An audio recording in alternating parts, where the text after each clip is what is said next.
അവരുടെ ഹൃദയം വെമ്പൽ കൊണ്ടു. ഇന്ന് രാത്രി പറയട്ടെ, ഒരു ദിവസം നമ്മൾ മരിക്കും.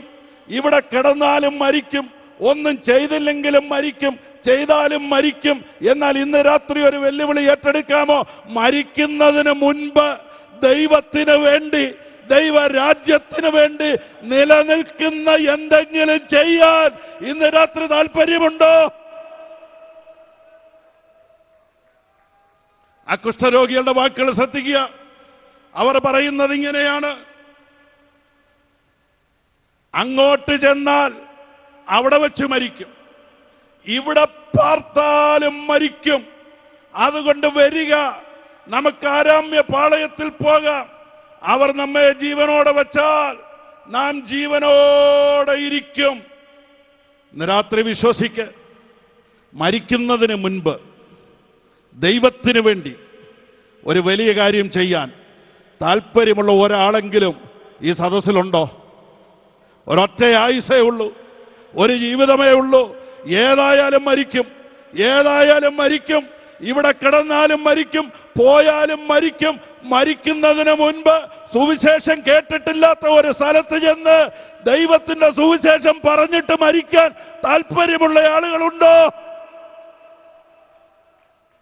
ഉണ്ടെങ്കിൽ ദൈവം വഴി തുറക്കും, ഉണ്ടെങ്കിൽ ദൈവം വഴി തുറക്കും.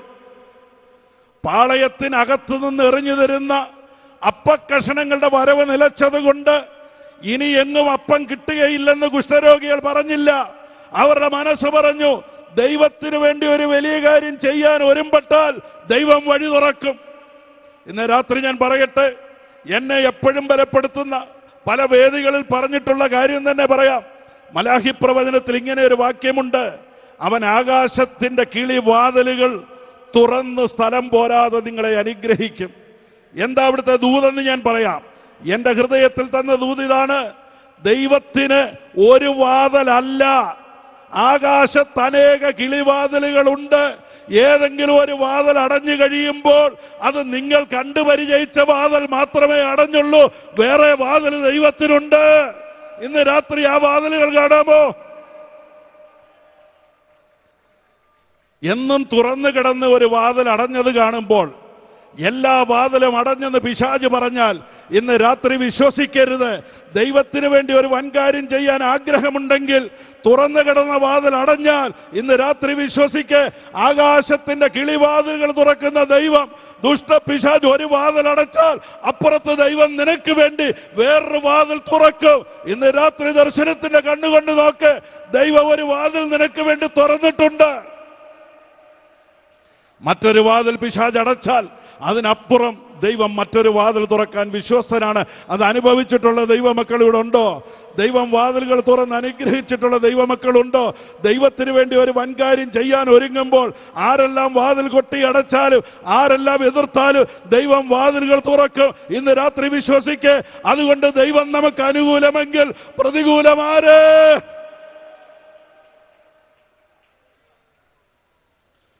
അവരൊരു തീരുമാനമെടുത്തു, ഏതായാലും മരിക്കും, മരിക്കുന്നെങ്കിൽ മരിക്കട്ടെ, ശത്രുപാളയത്തിലേക്ക് പോകാം, അവിടെ കിടന്ന് മരിക്കാം, അഭിമാനത്തോടെ മരിക്കാം, ദൈവത്തിന് വേണ്ടി എന്തെങ്കിലും ചെയ്തിട്ട് മരിക്കാം.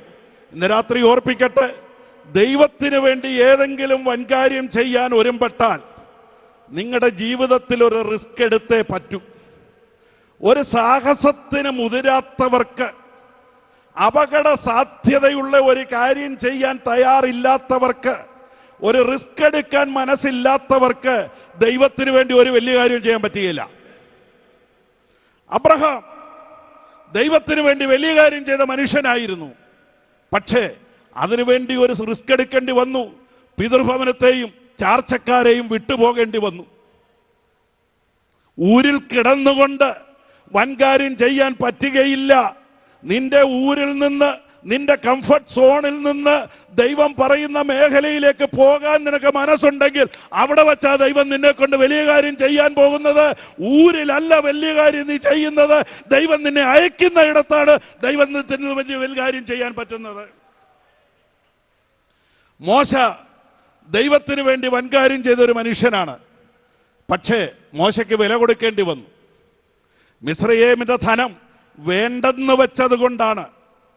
പറവോന്റെ പുത്രിയുടെ മകനെന്ന് വിളിക്കപ്പെടുന്നത് നിരസിച്ചുകൊണ്ട് ദൈവത്തിന് വേണ്ടി പ്രവർത്തിപ്പാൻ, വൻകാര്യം ചെയ്യാൻ, ക്രിസ്തുവിന്റെ നിന്ന വലിയ ധനമെന്ന് എണ്ണുവാൻ ആ മനുഷ്യൻ ഒരുമ്പെട്ടത് കൊണ്ടാണ് അവൻ വലിയ ലീഡറായി മാറിയത്. അവൻ വില കൊടുക്കേണ്ടി വന്നു. രൂത്ത് വൻകാര്യം ചെയ്തു, പക്ഷെ അതിന് വില കൊടുക്കേണ്ടി വന്നു. മോവാബ്യ ദേശം വിടേണ്ടി വന്നു. സ്വന്തം വീട്, സ്വന്തം ഭാഷ, സ്വന്തം ചാർച്ചക്കാരെ വിട്ട് അമ്മാവിയമ്മയോട് ചേർന്ന് നിന്റെ ദൈവം എന്റെ ദൈവം, അതിനപ്പുറം ഒന്നുമില്ല. അമ്മാവിയമ്മയ്ക്ക് വേറെ ഒന്നുമില്ല, സ്വത്തുക്കളില്ല, മക്കളില്ല, ഇനി മക്കളുണ്ടാകാൻ സാധ്യതയില്ല. പക്ഷെ ഒന്ന് മാത്രം അമ്മാവിയമ്മയിൽ കണ്ടു, ഒരു ദൈവമുണ്ട്. അവൾ പറഞ്ഞു, നിനക്കൊരു ദൈവമുണ്ടെങ്കിൽ എനിക്ക് ആ ദൈവത്തെ മതിയെന്നും പറഞ്ഞ് ഇറങ്ങി തിരിച്ചത് കൊണ്ടാണ് അവൾ കാലാപറക്കിയ വയലെല്ലാം അവളുടേതായി മാറിയത്. അവളൊരു സാഹസത്തിന് മുതിർന്നത് കൊണ്ടാണ്. ദൈവത്തെ മാത്രം മുന്നിൽ കണ്ടുകൊണ്ട് ഒരു പുതിയ വയലിലേക്ക് പോകാൻ തയ്യാറാണെങ്കിൽ നിങ്ങൾ കാല് ചവിട്ടുന്ന വയല് നിങ്ങൾക്ക് തരാൻ ദൈവത്തിന് മനസ്സുണ്ട്. ഇന്ന് രാത്രി തയ്യാറുണ്ടോ ഒരു വലിയ കാര്യം ചെയ്യാൻ? ആദ്യമൊക്കെ മറ്റുള്ളവർ ഇട്ടേച്ചു പോകുന്നത് പറക്കിയെടുക്കാനേ കഴിഞ്ഞുള്ളെങ്കിലും അടുത്ത ദിവസം ദൈവം മടിയിൽ കൊടുത്തു. മാത്രമല്ല, കുറച്ച് കഴിഞ്ഞപ്പോൾ ആ വയൽ മുഴുവൻ അവളുടെ സ്വന്തമാക്കിയതുപോലെ ഇന്ത്യയിൽ സുവിശേഷം ചെന്നിട്ടില്ലാത്ത ഒരു വയലിലേക്ക് ദൈവത്തെ മാത്രം നോക്കിക്കൊണ്ട് പോകാൻ കഴിയുമെങ്കിൽ ആ വയൽ നിങ്ങളുടേതാക്കി തരാൻ ദൈവത്തിന് കഴിയും. ഇന്ന് രാത്രി വിശ്വസിക്കുന്നു. പൗലോസ് വില കൊടുക്കേണ്ടി വന്നു. ദൈവത്തിന് വേണ്ടി വൻകാര്യം ചെയ്ത അപ്പോസ്തലൻ അതിനുവേണ്ടി ഒരു വില കൊടുക്കേണ്ടി വന്നു. ആ മനുഷ്യൻ പറഞ്ഞു, എനിക്ക് ലാഭമായതെല്ലാം ഞാൻ ഛേദമെന്നെണ്ണുന്നു. ലാഭമുണ്ടാക്കാൻ പല വഴികളും ഉണ്ടായിരുന്നപ്പോൾ അങ്ങനെ ലാഭമുണ്ടാക്കണ്ട എന്ന് വിചാരിച്ച് ലാഭമുണ്ടാക്കാനുള്ള വഴികളെല്ലാം ഛേദമെന്നെണ്ണിയിട്ട് ദൈവത്തിന് വേണ്ടി ഇറങ്ങിയത് കൊണ്ടാണ് ശ്രേഷ്ഠ അപ്പോസ്തലനായത്.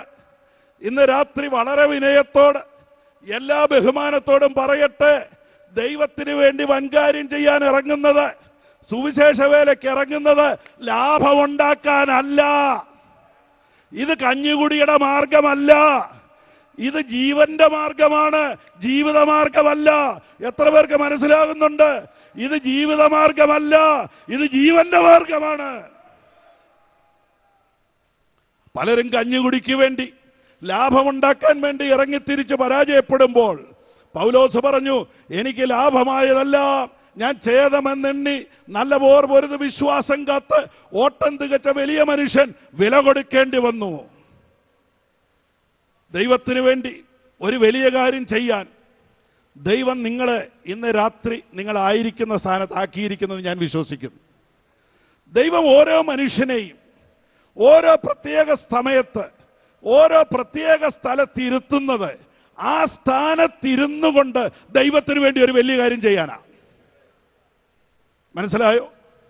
ദൈവം ഓരോ മനുഷ്യനെയും ഓരോ പ്രത്യേക സമയത്ത് ഓരോ പ്രത്യേക സ്ഥലത്തിരുത്തുന്നത് ദൈവത്തിന് വേണ്ടി ഒരു വലിയ കാര്യം ചെയ്യാനാണ്. എസ്തേറിനെ ദൈവം രാജധാനിയിൽ ഇരുത്തിയത് എന്തിനാണ്? യഹൂദ ജനം മുഴുവൻ അപകടത്തിലായപ്പോൾ അവർക്ക് വേണ്ടി ശബ്ദമുയർത്താൻ എസ്തേറിനെ ദൈവം രാജസ്ഥാനത്ത് ഇരുത്തിയിരിക്കുകയാണ്. കടന്നു ചെന്നാൽ രാജാവ് ചെങ്കോല് നീട്ടിയില്ലെങ്കിൽ മരണമാണെന്നറിയാമെങ്കിലും തന്റെ ജനം അപമാനിക്കപ്പെട്ടപ്പോൾ, തന്റെ ജനം പ്രതിസന്ധിയിലായപ്പോൾ എസ്തേർ പറഞ്ഞു, ഞാൻ മരിക്കുന്നെങ്കിൽ മരിക്കട്ടെ, ഞാൻ മരിക്കുന്നെങ്കിൽ മരിക്കട്ടെ എന്ന് പറഞ്ഞുകൊണ്ട് രാജാവിന്റെ മുറിയിലേക്ക് ചെല്ലുവാൻ അവൾ പ്രാകാരത്തിൽ ചെന്നപ്പോൾ രാജാവിന്റെ ഹൃദയം ദൈവത്തിന്റെ സന്നിധിയിൽ നീർത്തോട് പോലെ ഇരിക്കുന്നെന്ന് വായിക്കുന്നത് പോലെ അവൾക്ക് നേരെ രാജാവ് ചെങ്കോൽ ഉയർത്തുവാൻ ദൈവം പ്രസാദിച്ചെങ്കിൽ ഇന്ന് രാത്രി ഒരു റിസ്ക് എടുക്കാൻ തയ്യാറാണെങ്കിൽ സ്വർഗത്തിലെ ദൈവം നിനക്ക് അനുകൂലമായി ചെങ്കോൽ നീട്ടുമെന്ന് ഞാൻ വിശ്വസിക്കുന്നു.